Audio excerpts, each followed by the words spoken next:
안녕하십니까. 이어서 경남 소식입니다. 기상이변으로 인해 국지성 집중호우의 위험이 더욱 커지고 있습니다. 그런데 정작 국지성 집중호우를 알려줄 기상장비가 고장이 나도 대책이 없고 관계기관의 협력도 미흡합니다. 오대성 기자가 취재했습니다. 그제 오후 김해시 부원동에 38분 동안 30mm가 넘는 장대비가 쏟아졌습니다. 짧은 시간에 폭우가 쏟아지면서 김해 날씨가 포털 사이트 검색어 1위에 오르는가 하면 SNS에도 걱정 섞인 글이 많았습니다. 하지만 당시 시민들은 비가 얼마나 오는지 알 수 없었습니다. 기상장비가 고장났기 때문입니다. 김해시의 기상정보를 실시간으로 측정하는 관측장비입니다. 비가 내린 지 4분 만에 낙뢰로 통신장비가 고장나 4시간 가까이 먹통이었습니다. 예보가 어려운 국지성 집중호우의 특징 때문에 실시간 강수량 파악이 핵심인데 장비가 멈춰버린 겁니다. 무서울 정도로 많이 왔었습니다. 전혀 그런 거 받지 못했고 그런 걸 좀 미리 알려주시면 저희들한테 도움이 되지 않을까라는. 하지만 김해시청은 관측장비 고장을 알면서도 손을 쓸 수 없었습니다. 장비 관리는 기상청 관할이기 때문. 기상청이 국지성 집중호우에 대해 사전에 통보해주는 체계도 마련돼 있지 않았고 때문에 재난대비 문자도 발송하지 않았습니다. 기상청과의 협조 체계가 갖춰져 있지 않은 탓입니다. 2020년부터 이렇게 시스템이 재가동이 되면 저희 시도 강우 부분에 대해서도 국지성 호우 부분에 대해서도 이 서비스 제공을 받을 수 있을 것으로. 예측이 어려워진 국지성 집중호우가 늘어난 상황에서 관계기관의 신속한 협조와 대응 체계 마련이 절실한 상황입니다. KBS 뉴스 오대성입니다. 일제강점기 당시 경남에서도 많은 사람들이 국내나 일본, 사할린까지 강제징용을 당했습니다. 반세기가 훌쩍 지났지만 아직 정확한 조사가 미흡해 실태가 제대로 밝혀지지 않고 있습니다. 성현준 기자가 보도합니다. 올해 73살인 김수웅 할아버지는 한 번도 아버지 얼굴을 보지 못했습니다. 김 할아버지가 태중에 있던 지난 1944년 11월 아버지가 강제징용을 당했기 때문입니다. 정말 혹독하게 인간으로서 참기 어려운 그런 혹사를 당했습니다. 김 할아버지의 아버지가 끌려간 곳은 사할린. 제국연료 흥읍회사라는 회사에 소속돼 탄광에서 강제 노역을 했고 이후 생사를 확인할 수 없었습니다. 뼈저리게 원하는 것은 유골을 정말 유전자 검사 그거 가보니까요. 산소가 우리나라 산소는 완전히 표가 나요. 일제 식민시대 하에서 경남에서만 강제징용 피해자가 최소 4만 7천 명이 넘을 것으로 추정되고 있습니다. 하지만 정확한 피해 규모와 인원은 조사되지 않고 있습니다. 민주노총과 한국노총 등 노동단체와 시민단체, 더불어민주당 경남도당 등이 일제 강제징용 피해자를 기리기 위한 추진위원회를 출범했습니다. 오는 10월쯤 창원에 강제징용 피해자 동상을 건립해 강제징용 역사를 알릴 예정입니다.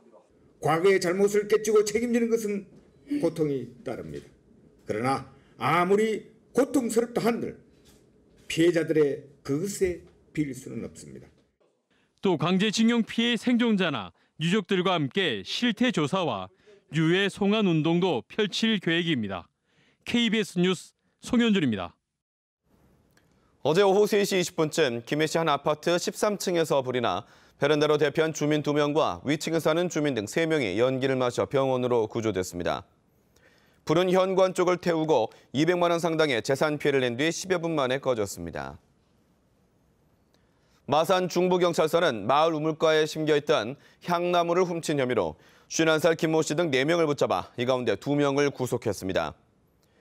이들은 지난달 13일 밤 9시쯤 창원시 마산 하포구의 한 마을에서 공동 우물가에 심겨있던 시가 3천만 원짜리 향나무를 캐내 훔친 혐의를 받고 있습니다. 올해는 정유재란이 일어난 지 420년이 되는 해입니다. 임진왜란 전문 박물관인 국립진주박물관에서 국내 처음으로 공개되는 대장군전을 비롯해 정유재란 특별전이 마련됐습니다. 최세진 기자의 보도입니다. 커다란 화살 모양의 포가 날아가 왜군의 전함을 부숩니다. 임진왜란 때 조선 수군이 사용했던 천자총통에 사용한 화살 대장군전입니다. 길이 약 2m, 무게 10kg이 넘는 대장군전이 국내 최초로 공개됐습니다. 국내에는 실물이 하나도 남아있지 않고 외장 구키 요시타카가 당시 일본으로 가져갔던 유물을 후손의 협조를 얻어 진주박물관 정유재란 특별전에서 전시한 것입니다. 열악한 상황에서도 일본을 이길 수 있었던 것은 우수한 포였다는 것을 다시 한번 확인할 수 있는 그런 기회가 됐네요. 서해 유성룡이 임진왜란에 기록한 국보 132호 징비록, 노량해전 등 정유재란 마지막 전투를 담은 병풍 그림 정회기 공도병, 정유재란 7주갑, 420주년을 맞아 열린 정유재란 특별전에서는 150점의 다양한 유물이 전시됐습니다. 정유재란 당시 일본군의 개전 명령을 담은 도요토미 히데요시 주인장 등 일본 나고야 박물관 소장 유물 10점도 함께 전시됐습니다. 전쟁을 통해서 한국, 일본, 중국의 3국에 대한 이해를 좀 넓히는 그런 장을 만들려고 했습니다. 정유재란 420주년을 맞아 열리는 이번 특별전은 오는 10월 22일까지 계속됩니다. KBS 뉴스 최세진입니다. 영남권 소식입니다. 전국 9개 지역 거점 국립대가 처음으로 공동 입시 설명회를 개최했습니다. 새 정부가 대학 서열화 해소를 위해 지역 거점 국립대를 육성하겠다고 밝힌 가운데 대학가에 관심이 집중되고 있습니다. 이슬 기자가 보도합니다. 전국에서 모인 학생과 학부모들로 대강당이 꽉 찼습니다. 부산대와 경북대 등 9개 지역 거점 국립대가 처음으로 마련한 공동 입시 설명회입니다.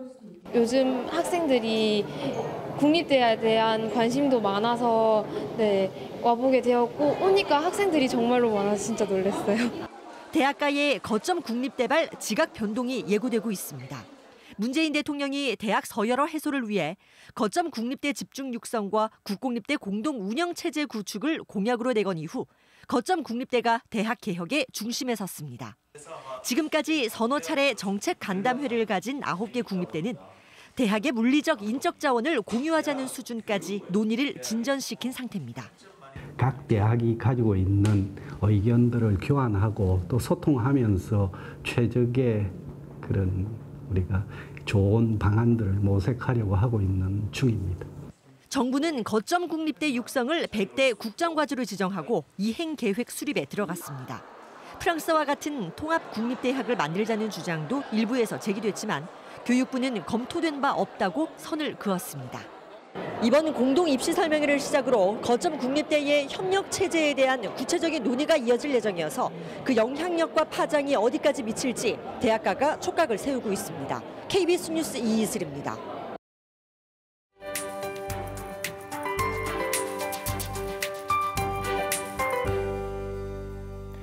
어제 경남 지방에는 시원한 빗줄기가 이어지며 더위가 쉬어갔습니다. 하지만 이것도 잠깐으로 오늘은 다시 더워지겠는데요. 현재 경남 서부 지역으로는 다시 폭염주의보가 내려진 상태고요. 오전 11시를 기해서 더 확대 강화될 예정입니다. 하늘 표정도 어제와는 확연히 다릅니다. 대체로 맑은 가운데 낮 동안 햇볕이 무척 강하겠는데요. 자외선 지수 매우 높은 단계로 자외선 차단제를 꼭 바르셔야겠습니다. 장마전선은 이제 남쪽으로 모두 물러난 상태로 오늘은 동해 북부 해상에 위치한 고기압의 가장자리에 들겠습니다. 현재 경남 지역의 하늘은 대체로 맑은 모습입니다. 밤사이 기온은 많이 떨어져서 현재 기온은 어제보다 낮은 분포 보이고 있습니다. 동부 지역이 24도 안팎이고요. 낮 기온은 내륙을 중심으로 33도까지 오르겠습니다. 경남 서부 지역도 거창과 합천이 22도에 그치고요. 낮 기온은 모두 30도를 웃돌겠습니다. 바다의 물결은 최고 2.5m까지 높게 일겠고 오늘도 해수면의 높이가 높아서 남해안 저지대에서는 침수 피해에 주의하셔야겠습니다. 금요일까지는 다시 더워지며 폭염이 기승을 부리겠지만 토요일에 또 한 차례 장맛비가 내리면서 더위가 한풀 꺾이겠습니다. 기상정보였습니다.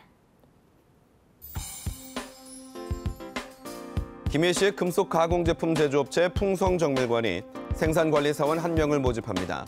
학력, 경력은 무관하며 연봉은 3천만 원을 지급합니다. 양산시의 절연선 및 케이블 제조업체 한성전장이 자재구매 관리 직원 1명을 모집합니다. 경력자를 우대하며 급여는 월급 180만 원 이상입니다. 진주시의 자동차 부품 제조업체 정광기계가 품질관리 사무원 1명을 모집합니다.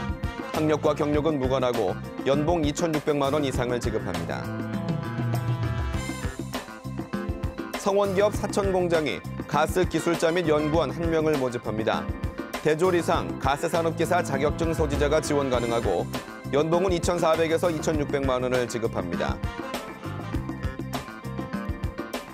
창원시의 전동기 및 발전기 제조업체 하이젠모터가 산업용 전동기 영업직 3명을 모집합니다. 대졸 이상, 경력 5년 이상 지원 가능하고 월급 300만 원 이상을 지급합니다. 경남의 청년 인구 비율이 전국 평균에 못 미치고 감소폭도 전국 평균보다 큰 것으로 나타났습니다. 경상남도의 경남 청년 실태 조사 기본계획 수립 중간 용역 결과 경남의 만 19세에서 34세 청년 인구 비율은 19.3%로 전국 평균은 21.2%보다 1.9% 낮았습니다. 청년 2,200명을 대상으로 조사한 결과 중소기업에 취업하겠다는 비율이 90% 이상, 일자리 분야의 가장 큰 문제는 안정적 일자리가 부족하다는 응답이 가장 많았습니다. 경상남도는 지난달 3일 양산과 고성에서 AI 발생에 따라 농가 반경 10km 내 가금 농가와 관련 시설에 내려진 이동 제한 등의 방역 조치를 양산은 그제 0시, 고성은 어제 0시부로 해제했다고 밝혔습니다. 경상남도는 지난 15일부터 24일까지 경남축산진흥연구소에 10km 내에 있는 가금 사육 289개 농가를 정밀 검사한 결과 모두 음성으로 판정났다고 밝혔습니다. 2개로 나눠진 거창 연극제가 합쳐지지 못하고 오는 28일 거창에서 각각 개막합니다. 거창군과 거창문화재단의 거창한 여름 연극제는 연극 찬란한 유산이라는 주제로 오는 28일부터 다음 달 13일까지 수승대와 거창읍 일원에서 열립니다. 거창국제연극제진흥회 29회 거창국제연극제는 자연-인간 연극을 주제로 오는 28일부터 다음 달 6일까지 열립니다. KBS 뉴스를 마칩니다. 고맙습니다.